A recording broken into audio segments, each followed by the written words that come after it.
Ebive waki abazinga w'ebusoga si birungi n'akatono era nga bba abasoga batandise okwekalakaasa olwa kino kye balaba ekigenda mu maaso ku abazinga waabwe obutambi ogenda kubanga obufuna mu maaso awo nambwayo akaabya amaziga amayitirivu ennyo naye ng'ekiriwo Binabe amusonyiye kw'otadde Ssuuna Beeni emabegako awo yavaayo n'amuvuma olubizi nabyo ogenda kubanga wamma obyefunirako mu maaso awo. Dr. Jose Chameleone ne Juliet Zawedde wamma nabo mbayina maaso awo. Catherine kusaasira amabanja gamutuuse embulago singa asidi muyina maaso awo ng'ate naye abyogera rape yazadde era nga n'ebindeeba bimutwalidde mu chikeni nakati wamma akyaweera ddala enkolokooto olwa Komanda Mudogo yamutuusaako obuvune yamukuba n'amuteesa ne ku macupa. Mugamba mutya mwasibye mutya bantu bange kansubire nti muli bulungi ba mikwano nga enkola yaffe mbasaba video no mujimpe like era n'ensaba gwe wenna atannaba kusubscribinga wano ku Suvia News Extra nti mukwano subscribinga era onyigene mu notification bell limesibwanga byonna byemba nteekayo wano ku Suvia News Extra. Nanyongera okusabirako omwe mwenna abalwadde abakosefu nsaba ekisa kya Mukama ate kibatuukeko ba mikwano. Sheikh Ashraf Dembe omusomi w'edduwa akola ku nsonga z'amaka oyagala kufuna butuuze bweru business nga tezitambula bulungi oli Uganda oba oli bweru naye nga gwe gy'ogenda okusaba emirimu tebakuwa mukubireko. Munange sigenda kuliisa era nga nkutandise ne Sister Junior oba Tamale emirundi Junior munange nno avuddeyo n'agamba nti mwe mwenna abamusekeera abagamba mbu yeekoza n'abamusekeera olw'okuvaamu amanyu manyi munange amanyu gaavuddemu ate n'ag'omu maaso ge gaavuddemu era bambi awola bakasuku abadde agenze mu ddwaliro kumukyalirako bambi nga mutwalidde ku kako kaako koolaba aka KFC naye munange abantu bavudde ne bagamba ate ow'amalibu ayinza atya okulya enkoko alimba yeekuza omwana yavuddemu amannyo ndowooza bannange fulufiga buno obuddamu ndabirako azinira waggulu nga jjanzi kubanga jjukira abadde ali mu lufikiro okumupangira abantu bamukube era bamuwangulemu amannyo naye kati owedde accident yagawanguddemu dda kyokka omwana omuto kiri eyo ku social media abantu baseka munange no tuseka nga naawe otambula tomanyi kiki kiba kigenda kutuukako nga naawe okolaki otambudde. So awo nno wetuli munange bwetweyongerayo ne Jaidoni ono munange muyina maaso awo nga ye kugamba n'okaba amala kwerowooza agambye mbu ye awulira ayagala kaaba nga tulowooza byakusaaga tugeze okulaba omwana ng'atandika akaaba ebya serious so okulaba akatambi maaso wano nze nkongereyo n'agaleero wamma teri budde bannange ba Jaideni b'ennaku zino balina omwejo gw'omungi nnyo kugamba bava buto nga beekola bye baagala.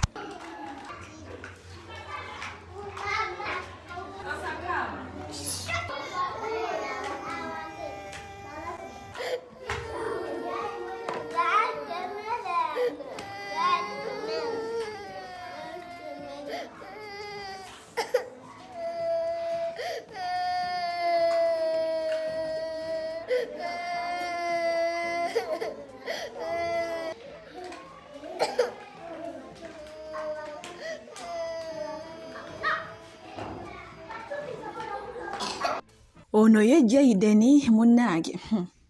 obubadi ayina bungi kati era abadde ayagala kaaba ate no munnange okaaba yokumukwatidde wakaabira oba ku ssomero ng'akaaba ne waaba yeebase kugamba n'aloota nti obanga ali mu kaaba era munnange awamuka akaaba kale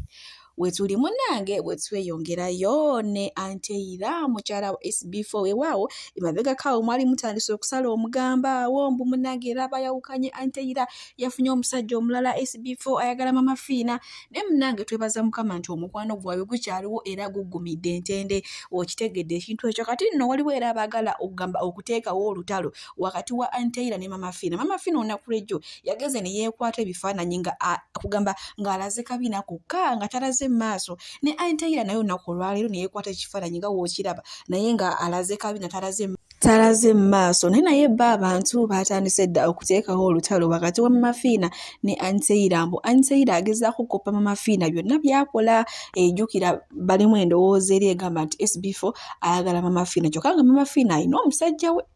kale wetuli munnange ffe tetwagala wano ku Suvi News ntalo munnange bwetweyongerayo ne Edia Jasmine ono nno atudde mu kayimba ka Eddie Kenzo nkulowoozaho kana akapya buno obudde ke kaliko okiwulidde n'ateekako obwo caption nga wobulaba mbu sometimes I miss you papa wano wansi n'amaani agamba mbu just lwakuba I fear words lwaki oba otya ebigambo ng'omanyi nti olimako matuufu oba ng'olimako matuufu mwepostingi ne Kenzo teri wali mutawaana niffe wetulaba ebitajja bulungi nga tuvaayo nga tubyogera munnange wetweyongerayo ne Jaiden muyina maaso wano ate leero azidde mu nkuba mpiera nga leero asonsomodde bali mu laavu oba abagwa mu laavu kasitoddamu I love you too tomanya kubonaabona gye kutandikira okubonaabona kulina engeri gye kutandikamu za step off be baana baliwo za identity yo missed call zinze sikyayagala kwogera nnyo ku simu zinkoowa nnyo zifuka zinkoowa nnyo nga kirala mwono ku gurawundi kiki naba amaze ennaku zino mugajjuza nnyo simanyi kiki kyemutuwa ennaku zino amazzi gano gasumula gakuyiikira buyiikizi Jaiden bw'atyo munnange ate bw'alabise olunaku olwaleero ate nga munnange ebintu byayogedde bituufu n'abantu abasinga bavaayo okukola complain kw'ono omwana nti mwana muto oba musajja mukulu bannange ekyo kyo mukindekere naye nga tugenderaawo munnange bwe tweyongerayo ewa Nambwayo wamu ne Suuna Ben n'ono omukyala Binabe yavaayo n'agamba nti omwana wa Nambwayo si wa Suuna Ben omanyi Mambi Kanannyabo Nambwayo yali yanyiiga nga yagamba nti Binabe agenda kumuwaabira era amusasulire n'ensimbi ezitokomoka oluvannyuma lw'okumuwaayiriza lw'okumwogerako ebigambo by'atalinaako mutwe n'amagulu naye munnange twebaza Mukama nti ensonga zaabwe ziwedde olunaku olwaleero bazituddemu era Mambi Kanannyabo ne bagamba nze Binabe nkusonyiye era n'omusango gwe mbadde nakuloopa ngenda kwogera ne balooya bange tubitereeze ne ssente ze nalina kugamba tozimpa Mambi Kanannyabo naye nga kwogera kalaga nti kayina obulumi ku mutima ne Suuna Ben mukwano n'omukazi simanyi buno obulumi bwalina kubanga bagamba nti omukazi yena kasamba nga wamuzaalamu omwana n'abeera nga akaaba munnange nawe tosobola kubeera mirembe wembiwulira si bibinaako obukakafu naye wembiwulira kale bwe tweyongerayo ew'omujjanjabi wamu n'omulwadde munnange n'olunaku olwaleero balabiseeku bwe batyo Dr. Jose Chameleone wamu n'omujjanjabi Juliet Zawedi naye nga kyenategeerako nti Dr. Jose Chameleone essaawa zonna ali mu kkuba akomawo Uganda kyokka olukomawo Uganda ne Bajjo naye ne Abitex naye amulindiridde ate ayagala mukolera konsati naye nga wetuli munnange siikuliise nkuvuze butereevu paka wasenga asidi ono n'otasase kigambo bitooke bye bigwa maaso wano muyina nga ati agezaako okusekeera Catherine Kusaasira oba amusaasira oba abadde amusekeera oba abadde amukendeka oluvannyuma lw'okubitegeera nti abangi w'amabanja amayikirivu nnyo era takomyeko amusindise wa ex we bawa rape bindeeba nti yabamusasulira kugana amabanja ngenda kubanga mbateerako wano akatambi nammwe ate mwerabireko bannange oli mwana ono omukyala senga asidi yayagala entalo kati weebuuze Catherine Kusaasira nange kati kusaasira ng'olabye n'ebizibu ng'olabye n'amabanja ati Kathy you wanted to sell government property emmotoka ya gavumenti tebeera yebeera ya gavumenti nda abyeko kasuku ng'abuuza mbuno ey'amayinja mbu nga yasobola ogitunda mayinja si mukozi wa gavumenti Kathy Kusaasira yali mukozi wa gavumenti with even an office presidential advisor emmotoka is property of government of Uganda Kathy ng'olabye gambayo mwami wo mbindeeba akuwoleyo bw'atyo senga asidi munnange omuyimbi Catherine Kusaasira ate ng'oludda president advisor amugambye agende wa ex bindeeba wekikwatakwatamu nga ex munyumya mukyalinayo ka connection ng'omukubira akasimu munnange ng'omugambe wange ebintu byatabuse naate nze sikiwagira obanga omuntu mwekyawa muba mwekyawa tewaba nsonga lwaki oba omudira kati ye senga asidi agambye Catherine Kusaasira akubire bindeeba bawa rape amusasulire emmotoka amusasulire amabanja agamubanjibwa ne bannange mukyala gweyagala entalo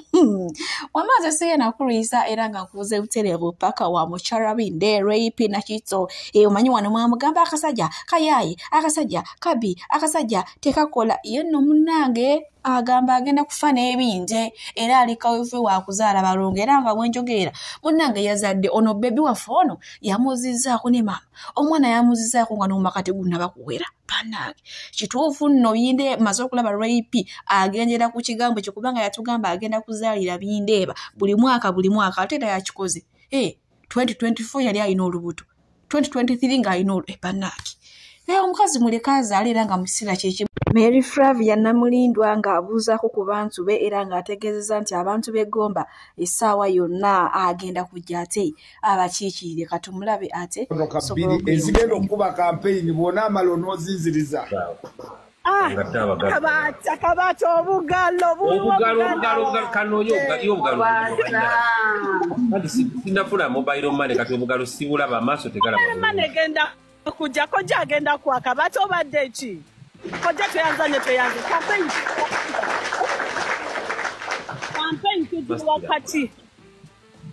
campaign tujiri wakati I'm telling you no milioni 2 tugenda gula muceere sukaali sabuni ku mizikiti batwale era njagala bw'onodda ku live oba confirming nti kojja akasente yakataddeko kubanza oluva ku live njagala kakuteerako okateekako essaawa zino era mbagambirawo nti kojja akataddeko kuba mba nkalaba esimu mba ngiraba wano eno ne bwogiteekawo ate essimu gye njogererako tewali buzibu kojja no problem gw'omanye ekyange when it comes nze muntu bwe ngamba ekintu mba nkyogedde nawe bakuweyo emitwalo 3 nange bajja bw'atyo Mary Flavia Namulindwa bw'abuuzizaako ate ku bantu be naye era nga essaawa zonna agenda komawo mu Amerika gye yeesimbewo okitegedde ekintu ekyo naye munnange senga asidi ono yavaayo n'asala omugambo Flavia baamugobye mu Amerika biki agenda kudda mu Uganda oyense emulemye naye bannange senga asidi naawe osala omugambo kale bwe tweyongerayo ku nsonga za chikeni munnange banne bawangala nabo bamugambye nti aveeyo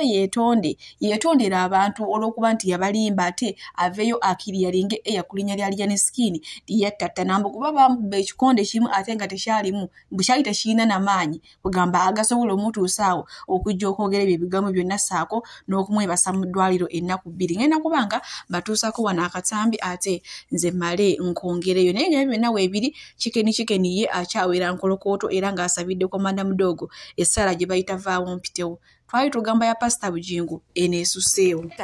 chikeni ayadvise you okukola video nga wetondera Liane Skin si mu bubi zino views muziraba za leero si zancha ojja kuddayo ku 0 eno social media si mmere views teziri temporary nti ogenda nazo okule zibeerawo yesi leero encha teziriiwo naye ate beera ne views nga ziri mu bulungi mpaka ne bw'oliba ovaawo ku internet olekewo fingerprint ne bino bye mugenda nga mwonoona amannya g'abantu mwonoonye erinnya lya Liane Skin twogere amazima mulyonoonye mukwate engoye ne musiiga Liane Skin ebisooto ate mu abantu basembeza ku lusegere kati njagala mumbuulire essage eneebeewerawo enajja tunabeera ku saidi yammwe tetugenda kubeera ku saidi yammwe nze kati mbaguddemu omusajja newankubadde maama naye alina ensobi ze naye ate mukisussizza bwe chikeni oli mukwano gwange kwata video gikole wetondere Liane Skin ogambe nti yabadde sitanti bw'oba tokikoze ngenda kukuba n'ekibuloka kubeera sirina kyenkugattako tolina kyongattako muve mu bintu ebyekisi awo no wetuli bantu bange chikeni bamugambya yanguwe aveeyo yeetonde nti kubanga naye akimanyi ekyaliwo mbu yali alimba tebaamukuba kati bannange omuntu gwe bataakuba asobola okwebaka ku ddwaliro ennaku 2 kubanga chikeni zaamazeeyo ku ddwaliro nga bamuteekako n'empiso ffenna nga tulaba okitegedde ekintu ekyo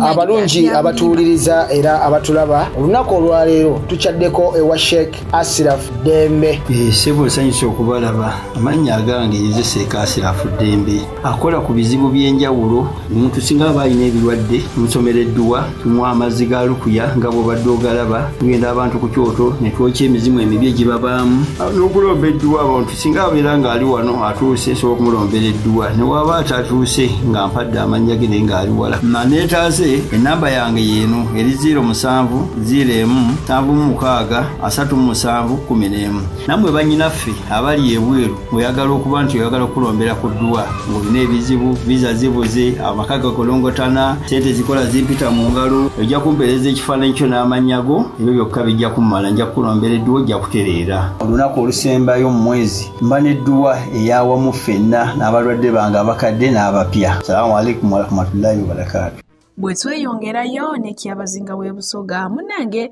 amawulire agavaayo si malungi n'akatono oluvannyuma lw'okutegeereka nti taliimu mu lubiri era mu lubiri mwasigalamu omukyala ine bantu Jovia Mutesi. Abantu abamu bagamba nti Kyabazinga yagenda UK kwongerako ku bitabo kyokka ate abalala bagamba nti yabuzibwawo mu mbuzibwawo esinga okutiisiza ddala. Jjukira emabega kaawo Fred Lumbi yavaayo n'atugamba nti bali kaweefube okusaanyaawo oba Kyabazinga bw'e Busoga nti era akodo ke basooka okumutega kwe kumuwa omukyala Omunyarwanda ne bamugamba nti mukyala Musoga. Naye ate omukyala we baali ku mukolo we yali ng'ayogerako eri abantu bavudde okugattibwa yatunnyonnyola era yayogera buli omu yakitegeera ensinkana gye yasinkanamu Kyabazinga ono. Kyokka ate abantu bagamba nedda munaye nti omukyala bamuwa buwi byampaka nga waliwo awo ne pisto omukyala mukkirize mubasobole okufuna omwaganywa kugamba gwe banabbirako ebintu bya Kyabazinga sinakindi n'okubusaanyizaawo ddala. Si bigambo byange wabula ngenda kubanga mbatuusaako wano obutambi Fred Lumbi ng'ate naye ayongera okubannyonnyola era nze baswiti ati muzikirize mbasiibulire wano Omukama abampeere kyonna kye musinga okwagala naye nga agaliwo Kyabazinga taliimu munnange. Abamu bagamba yagenda kusoma ate abalala nti munnange omukyala yamulyamu olukwe kugamba bingi ebyogerwa naye nga katulinde tulabe kiki ekigenda mu maaso. Era nga bo munnange Abasoga wenjogerera saa zino bavuddeyo batandise dda okwekalakaasa. Tetulwana bwa Kyabazinga wabula tulwana akaba n'akayingira mu Busoga nga mission ya Museveni ne mutabani we Muhoozi yali yakuteeka mukazi oyo Jovia Mutesi mu bwa Kyabazinga akozese influence ye ey'ekiwojjolo system mechanism bakuŋŋaanya amataka gonna nga Kyabazinga mutadde ku pisto amataka batandika ga transfer nga wale batonza amataka ga Buganda gonna bali bamutaddeyo mu kyalo. So tetulontu watakinga Bwakabaka bwatu watakinga Kyabazinga kuba era ffe twamuwonya muntaandi kwanze nagamba ensi ne Kyabazinga bamuwa obutwa buli kimu mwakiraba. So tetuli wano kulwana Bwakabaka bwa Busoga tubategeeza information okitegeera information togenda gisaako tiba ku radio naye ng'ekituufu kiri nti Katuukiro wa Busoga Muvawala yayeso omweso gwa Kyabazinga n'akwata mubaza mukulu information gyeri clear era ibo kubyaddusa Kyabazinga n'adduka n'agenda bwali bakomyewo aizu ne kati kalentire yawulumuka Kyabazinga yawulumuka yagenda nga tajja bisobola kabano system yali emuliddewo over mukitegedde bulungi nnyo ng'abasajja baagala ettaka lyonna. Omukyalo naliwero Amodi oyo gumuyita Sumegu n'abakyala wa Busoga ali Amodi atambula n'emmotoka atambula yekyusa akyusengo yatambula mmotoka ez'enjawulo alinga komando kati Busoga yabuwamba. Current I can say that ine bantu Jovia Mutesi took over the Kyabazinga kingdomship kati yagiina mu ngalo ze kati akola buli kyayagala okukola ng'ayambibwako oli omuwuzi w'ebiwojjolo kati kutuukira Busoga Muvawala kati Muvawala yamuyambako ye nanyiri Bwakabaka atajja bisobola. So awutuvuddeko tutegedde bulungi nnyo awutuvuddewo buli musajja tunaasirika nekimulumira buli naasirika amawulire ne gatambula ne bageza mukyalo n'olwamula okuteekebwako empeta n'atandika okukola ebintu ebitategerekeka. 1 ogwokubiri yakwatibwa SMPK ne Kyabazinga ekyaddiridde kyabazinga okusungu badde basobola omumiza omusu kyabazinga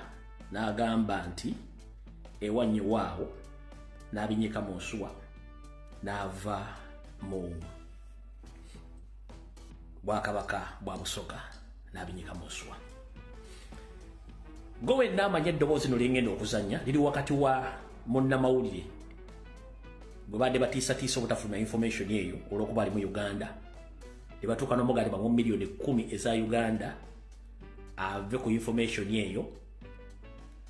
ye n'abasaba emmotoka tuzanga tebalina ssere zigula mmotoka. Byogenda okuwulira si bigambo byange walola nti olw'okuba information emu mu Uganda basobola gita na kugizannya nze wano ngizannya ate sina kyentya kubanga wano waasigala amazima wokka. Byogenda okuwulira byonna bitwale nti biva mu wa Katikkiro wa Busoga ng'era ye information gye mwafunako emabega era famire y'omukyalo omu yali emuguddeko omusango okuliisa amaanyi muwala gwe yafunisa olubuto n'amusiiga n'empitampi era byabuutikirwa ne biggalibwawo mpolampola era omuwala ono sikimanyi nti akyafuna mwena bali ku programu ya Comrade Wile asimu ASP n'abala information mwagifuna nti waliwo okulya n'okukomba essowaani ku mwami oyo emize gye si mulungi kale yakwata mu ssowaani ya mukama we era ne bagaana okufuluma information enziwaani ngifulumya bulungi nnyo nga bweri muwulye bulungi nnyo. Ya nsonga yabwa Kyabazinga ona muganda wange leka tunamu osobola okwogera oluganda olumanyi bulungi. Ndidi ayo tiridikale perfectly but ndidi muku twogera mu Luganda kozi sobola okukwatagana kuba kati bweba osoka lokka ndomanyi naye ate nja kubuzaabuzibwa obadde ogamba Kisebo kati mbadde kugamba tinina ensonga zenjagala okugamba. Nsonga Kisebo anti okuba twoganya okumbulira onaani nsonga ki? Kale nze nvire mu bulugiri wano olw'Obusoga ndi staafu. Ovire mu lubiri lw'Obusoga? Olw'Ebugende wano. Aye waliyo ensonga eri mu iddiiro. Yogeramu Oluganda balesaba yogeremu ku Luganda. Waliwo ensonga eri mu ddiiro embadde njagala twogeremuko naawe mukulu wano. Nsonga Kisebo gingambe nsonga ki? Ensonga eriwo yabwa Kyabazinga wagwe nkulabye oli munnamoye Luwinga era mu 2004 bansindise nze ndi staafu omwo nkolera omwo mu Lubiri Ssebo. Ssebo bansindise nzije njogereko naawe mu buntu nga tuyogera ki nga twogera ku ki era ng'oyogera nange ku ki? Nsonga eriwo ensonga egenda mu maaso ebintu ebiri kuva mu bintu ebyokuyitingana kale ebintu byetuli olaba ebintu byoli okutta kiri tulaga nti information gwolina mungi nnyo era abakulu bali wano tutudde mu mitingi tebansaba nze abayogera naawe mukulu mu bulungi. Bakulu kyabo tulina akakiiko akatwala Obusoga muganda wange abantu kale Buganda balina akakiiko ka Buganda biki kale obadde ogamba ki? Kale ntegedde akakiiko nga bagambye